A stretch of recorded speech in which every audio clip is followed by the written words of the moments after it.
Dr. Casey Lartigue. Officially, it's our second time having you on my channel. Welcome back. Okay, well, thank you. What do you have in mind? What do you want to talk about?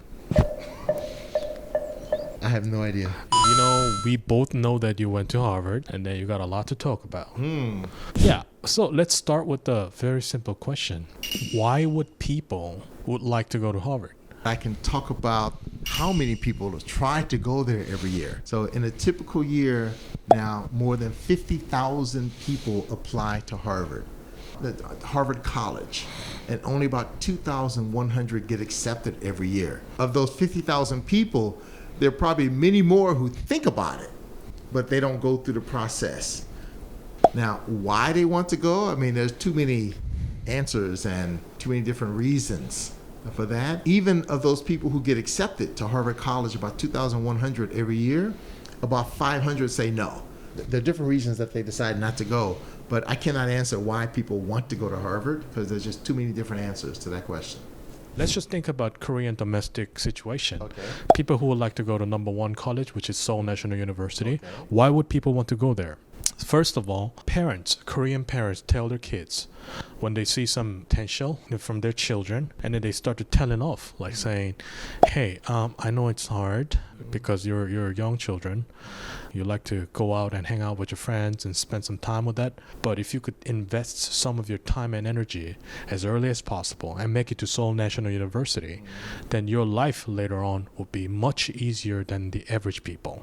This kind of story is very familiar for many Koreans. Okay. Is there anything similar to those who apply for Harvard, or have you went to Harvard? Okay, yeah. What did your parent tell you? It's a small little country, and then within that small little country is this big city, Seoul, 12 million or so, 10 to 12 million people living in, and then more in the suburbs nearby. With so many people in a small area, things are so much more competitive for a handful of slots, especially at the top universities. So here's the Sky universities. Every young person is told that they need to go there. In America, a much bigger country, a lot of people on the West Coast don't even think about Harvard.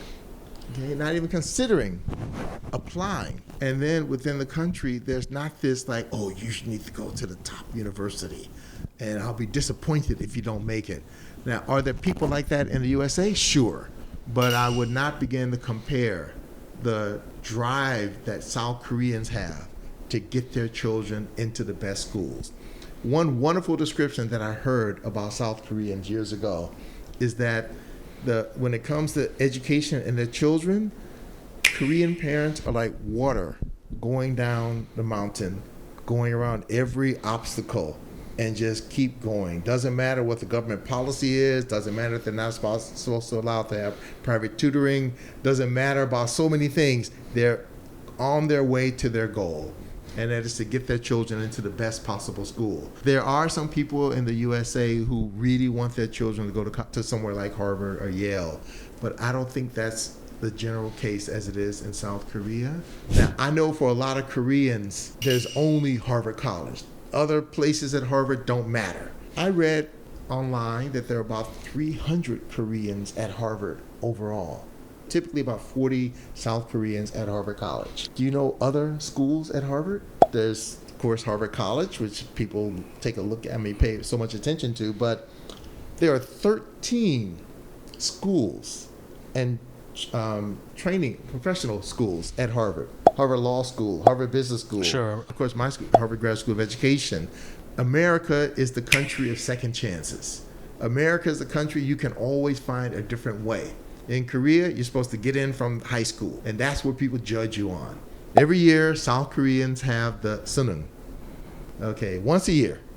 At that day, traffic is halted and airplanes don't take off, and the whole nation is aware of this and respects that day. In the USA, when you take the SAT, you can take it, I think, like 6 or 7 times a year. You can have your SAT score canceled. You can submit only the highest score. Different universities have different standards. So the point is that in America, it's not a one-shot This is your only chance, and we're going to judge you based on that one time about how you perform. So there's much less pressure. No, there are 14 different schools, and if you're really interested in Harvard, you can still find your way to get there. So it's not just about focusing on the entrance. Yeah. But it's about having a right plan, understand who you are, or maybe the focal point should be on the graduation day. You sound like you should be in a counselor. Exactly. That's the point. No, it's more about, it's not where you start in life, but where do you end up, number one, but also do you enjoy the journey? It's not just a checklist, I got in. Now my life is set. Now I'm going to be around all the right people. I mean, maybe not, maybe, I mean, it's not a bad thing to be around the right people, but it's judged in a different ways. That's why when I hear about the comparisons between Korea and America and about education, I just think usually they're way off. Okay. USA is a country of second chances. Okay. I mean, I love that. Even Harvard, yeah. You can find a way out. Okay, yeah. And not just second chances, third chances, fourth chances, talk your way in. Okay. Wow. So again, in Korea, things have changed. Mm-hmm. Okay. Things are always changing all over the world. So I'm not saying everything is the same all the time. But 14, 15 years ago, the South Korean Ministry of Education changed the education process in South Korea. But about 14 years ago, the focus was more on self-directed education. And so it was less on just your test score, but more about volunteering and also more about recommendations that you get for college. A lot of Korean parents were like, I don't understand this. What is this about? Test score is easy. Everybody can just see your test score. A lot of Koreans, especially parents, probably especially moms, okay, were confused. So Koreans are just judging by the score. So this process in America of being the all-around student is, I think now South Koreans have started to embrace it. It's taken some time. The Hagwons had to understand what was going on. The tutors and mentors and coaches, they had to understand the American process then, so they could then explain it to people in South Korea that it's not enough to just focus on your test score. Still important in Korea when you're applying for universities, but it's not the only thing as it was in the past. In America, your test score can be important, but so many other factors will help you. So, for example, at Harvard University, recommendation. This is according to William Fitzsimmons, longtime admissions dean or director at Harvard. And he says that when Harvard is evaluating students, they put them into three main categories. Now, let's remember, about 50,000 apply. About 2,100 are accepted. 2,100. Can you put that on the screen? Sure. Okay, 2,100. 2001. Okay. All right. In the first category, they accept about 200 to 300 students, and these are the ones who have won like an international competition, international math contest, done something just incredible. Harvard wants those people, about 200 to 300. Second, about another 200 to 300 are the geniuses. Perfect test scores, perfect recommendations. These are like the geniuses. Okay. And then there's the rest of us. Someone like Obama. At the Harvard Law School, they would have said, okay, there's something different about this person. So in that all around the category, about 1,500, talking Harvard College now, about 70%. Who are they? Very good students, very good extracurriculars, very good recommendations, something a little bit different about them, something that shows some potential. So it's not just what's your test score. Now, a problem in Korea is that, of course, Korea is changing, but most of the Korean students who apply are going to be those top students who are the geniuses. They're applying basically all in one category. So guess what? They can't all make it. Harvard can't accept them all. Even if they wanted to, they only accept about 200 to 300. So that's why I'm saying that, when you make these comparisons, I just think it's so different about the way the education system are set up, about the idea of having second chances, not about having just a one-time test that can determine the next 40 years of your life. So it's just a different approach. People who are listening to this so far, they may have an idea that, okay, like the way Americans think and the way American students think about their future and, applying for college is totally different from Korean people. Now I believe things are changing in Korea right now as well, because look at those people who make like, millions of dollars just by eating food on YouTube. I mean, just to be clear, America has this aspect also. There are plenty of Harvard graduates who, they may have their bachelor's degree in literature or one of the other fine arts, and when they need their plumbing fixed, they're calling a guy with a high school education perhaps who's making more money than they are. But one of my relatives was a plumber, and he retired at the age of 43. So He the plumber. I'll be working until the day I die. Okay. So my point is that this idea of people being able to make money in other ways, that's always been around. Now, of course, people, because of the internet, all things are just exaggerated. So as you said, people can just make a lot of money just, eating food on the internet or stupid tricks and all that. But I'm not saying like, those professional mukbang YouTubers, I'm not looking down on them. Okay. They do it with their professionalism. Okay. I mean, not many people can do such thing. I mean, those who got accepted, what are they looking for? What's their expectation? They're not just looking for, I'm going to make a lot of money because now I'm going to have like, Harvard diploma in the next 4 years and stuff like that. I want to look at it a bit different way, because you're looking more at what the people are thinking, but I'm talking about the way the system has been set up. When Harvard is looking at the applications and evaluating which people that they want, they're not thinking about, we want the geniuses only, okay? They're not thinking we just want the best high school students here. What they're looking at is who is going to represent the university in the best possible way in the future. Who is going to get out there in society and do something impactful or effective? Who is going to get into leadership positions? Okay, so in 2012, final two candidates for president, Barack Obama and Mitt Romney. Barack Obama, Democrat, Harvard Law School. Mitt Romney, Republican, Harvard Law School, Harvard Business School. So the winner of the election was Harvard University. Not a Barack Obama. Because whoever won the election would have been a Harvard person. There's an old Harvard saying, on both sides of an argument, there's always a Harvard man. The idea of meeting different people from different walks of life, meeting people who are these all-arounders, meeting the ones who are geniuses, meeting the ones who achieve some incredible things from a young age. So putting all those people together, first of all at Harvard College, but then at the other 13 schools and the Radcliffe Institute of Advanced Study. So putting all these smart people together with smart professors, what do you get? So then, out of that process, people are applying and thinking about, well, what is it I want to do with my life? But Harvard is also looking at them. Who are the people who are going to do something significant? Who are the people who are going to be future leaders? Who are the people who are going to make a difference in this world? There's another old Harvard saying, you can always tell a Harvard man, but you can't tell him much. Okay? You can always tell a Harvard man, he went to Harvard. But you can't tell him much. He thinks he knows everything.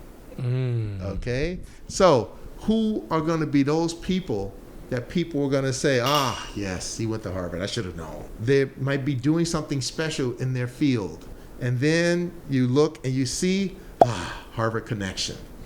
Now, how does Harvard make this possible? I hope I'm not revealing anything about Harvard when I say this. About a decade ago, 4 students from the Day One Foreign School were all accepted into Harvard University. 4 high school students from one high school in South Korea. The next year, I believe none were accepted. So some people ask me, how do you explain this? I mean, Day One is a fantastic school. Well, how can they take 4 one year, 0 the next? Were they trying to punish the school? I don't think so. Well, how do you think it happens? It's so complicated. Obviously, they're not looking for someone who's genius and just with the scores only. Yes, but I think there's something else there. Let's say that there's a fantastic student at the day one foreign school. Let's say there are 4 of them that Harvard says these kids are all great. But let's say that there's a kid in Daejeon. There's a kid in Busan. There's a kid in Gwangju. They can take all 4 from that one school. But that kid at that school in Gwangju, when he or she gets accepted, it's going to be news all over Gwangju. For the next 50 years, they're going to talk about that kid. One of our kids got accepted into Harvard. So Harvard doesn't want the Harvard Club of Korea annual reunions to be a day one foreign school reunion. Okay? They want people from all over the country. They want people with different networks. So Harvard wants to be connected with the world. And you don't do that by just selecting a handful of kids from a handful of schools. Sounds like forming a syndicate. Okay. If Harvard only selected day one foreign school students every year, then other people would be like, well, what the hell? Only kids from that school get in. So that's why when Harvard is not only looking for the geniuses, they're looking for people with a variety of skills and backgrounds and potential, and maybe to see some leadership or some particular accomplishments that they might make in the future. I think you showed me earlier, an hour ago, the slogan. What is your verdict, first of all? Okay. And then how should people understand that? At the Harvard Graduate School of Education, when you walk up to the building, there's a banner that says, "Learn how to change the world." And I think this is the virus that affects so many people who do go to Harvard. The idea is that we are the elite. We should be the decision makers. We should not necessarily listen to what the people have to say, because we should be designing entire systems for the world. When I was at the Harvard Graduate School of Education, I was a troublemaker. Oh, yes, I was. The professor who recommended me told me after I was in her class, "You need to be at the Harvard Graduate School of Education. We've got too many people who agree with each other, and we need someone with a different opinion who not only thinks differently, but is not afraid to say it." And when I was there, I had many discussions with people. You all people, you want to work for the UN and UNICEF, and you want to work at all the big organizations. Okay, that's fine. But when you design your systems, how do you design a program or a system so that the people who benefit have some power? That you should not be the genius just moving people around like they're pieces on a chessboard. So how do you respect their freedom and their autonomy and make sure that they have some power? And they're like, "What are you talking about?" Okay, I love you, HGSE. If you narrow down to the topic, what is a ideal type of leadership? Obviously, you didn't really like somebody who's trying to press down, because I'm from Harvard. Top-down kind of thing might not be the most effective way of communicating with the other party. Well, first of all, about leadership. Now, when I was there, many moons ago, but when I was there, as I recall, there were no leadership classes at Harvard. Maybe you demonstrated in your application in some way that you had some leadership ability. Leadership doesn't mean top down, just telling others what to do. I mean, leadership is about engaging with people and getting people to join with things that you're doing. It sounds, when I heard that there's no literature class, it sounds a bit odd, because I never knew that. I just realized that how secular school like Harvard could also miss the great course like leadership. Okay. Remember the process that Harvard selects students, the all-arounders? You probably have demonstrated your leadership somewhere as an all-arounder. The second thing is there's been a long-term study. I think it's been about 80 or 90 years now that they've been studying people, and it's gone across generations now. Actually, there's a TED Talk about this where they interview people about their lives, their families, and now they've gone from the original people to their children to their grandchildren to maybe great-grandchildren by now. And a lot of these people will ask, "Why are you interviewing me? I mean, I'm a bus driver. Why do you want to know about my life?" But every time they interview someone from Harvard, they never ask, "Why are you interviewing me?" They just assume that you should be interviewing them. Are you saying, is that a bad behavior? Well, I'm not saying bad, but what I'm saying is that the idea of having a leadership class for Harvard students who, in that class, they all might just be sitting around wondering, why are they trying to tell me this? I know I can take charge. If you think you are a natural leader, then you're probably not going to join a leadership class. And of course, people might read books and watch videos and all that. Right. But a lot of them probably sit there just saying, and what's your point? I know this already. Now, I've heard that Harvard has some leadership classes, but Harvard likes money, so. Sure. Yeah. A lot of South Korean students study based on getting the best possible score. And what's the old Korean saying? Sleep 4 hours, pass. Sleep 5 hours, fail. So it's just input. Just study, study, study. Koreans will ask me questions. Do Harvard students ever sleep? Do they just study all day and night? And I think it's really a naive view of the university. Most of them are accepted as all-arounders who have something different than just the students who just study all day. You know, I don't want to judge people, but from what I've heard, a lot of South Koreans who do get accepted into universities in the USA struggle because they just go there and they just study all day. And believe me, I'm not going to tell anybody don't study, but if you just study all day and you don't join any student organizations and you don't get involved in volunteer or community activities, then you're probably not going to have a good experience. And then when it's over, you're probably not going to be able to call on former classmates and others. So those are the ones who get in. And then for the ones who don't get in, don't worry about it. Your life doesn't have to be based on, did I get into Harvard or not? I mean, so you can still live a happy life, finding the thing that's good for you. So maybe Harvard was not the right match for you. But again, in Korean thinking, maybe that makes no sense. The USA, as I said, most people don't even think about applying to Harvard, and they're not even interested in it. Now, they might go for graduate school later on, but at least out of high school, they're not even thinking about it. Okay. So, yeah. I was really surprised that you know the term.